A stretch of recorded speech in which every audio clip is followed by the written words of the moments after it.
एक बार एक 2 साल की छोटी बच्ची रक्त की एक बहुत विकृत बीमारी से ग्रसित थी। अस्पताल में भर्ती वह छोटी सी जान अपनी आखिरी सांसें गिन रही थी।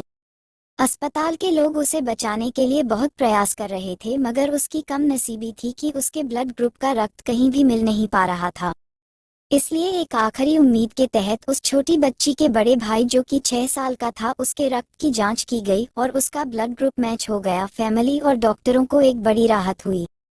उस 6 साल के छोटे लड़के की माँ और डॉक्टरों ने उसे अपने पास बुलाया और उसे समझाया कि कैसे वह अपना रक्त देकर अपनी बहन की जान बचा सकता है। सबकी बात सुनकर वह बच्चा थोड़ा मौन हो गया और थोड़ी देर बाद बोला, मुझे सोचने के लिए थोड़ा सा समय दीजिए। किसी को भी उस बच्चे से ऐसी प्रतिक्रिया की उम्मीद नहीं थी, मगर डॉक्टर के सलाह से उस लड़के को एक दिन का समय दिया गया।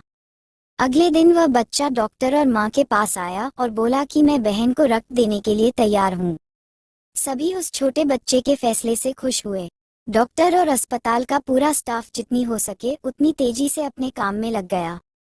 थोड़ी ही देर में लड़के को अपनी छोटी बहन के बाजू वाले बेड पर लिटा दिया गया और उसका खून कलेक्ट करके उसकी छोटी बहन में ट्रांसफर किया गया। देखते ही देखते छोटी बच्ची में फिर से जैसे नई जान अंकुरित हो गई।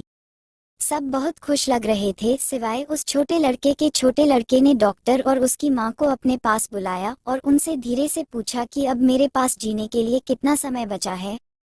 दोस्तों, आपको कुछ समझ में आया? जी हाँ, उस छोटे लड़के को ऐसा लग रहा था कि अपनी बहन को रक्त देकर वह अपनी जान उसको दे रहा है। इसीलिए शायद उसने सोचने के लिए समय मांगा था। बावजूद इसके कि उसे लग रहा था कि वह अपनी बहन को रक्त देकर जल्द ही मर जाएगा, उसने अपनी बहन को बचाने का फैसला लिया। इसे कहते हैं सेल्फलेस लव।